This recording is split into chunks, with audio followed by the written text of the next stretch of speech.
बाप की ख्वाहिश पर बेटे ने 16 शादियां कर ली, 144 पोते पोतियां भी हो गए। अफ्रीका से ताल्लुक रखने वाला एक शख्स सोशल मीडिया पर 16 बीवियां और बच्चे रखने की वजह से तवज्जो का मरकज बना हुआ है।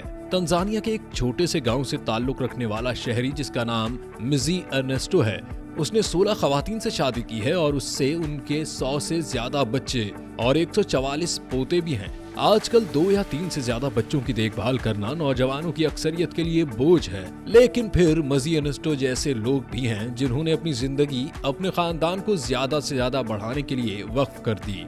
उनका घर एक छोटे से गाँव की तरह लगता है, जिसमें उनकी हर बीवी के लिए एक अलग घर है और वहाँ मौजूद लोग काम काज करते हैं और दर्जनों छोटे बच्चों की देखभाल करते हैं। एक हालिया इंटरव्यू में मिजी ने कहा कि उन्होंने अपने वालिद की दरखास्त पर अपने खानदान को बढ़ाना शुरू किया।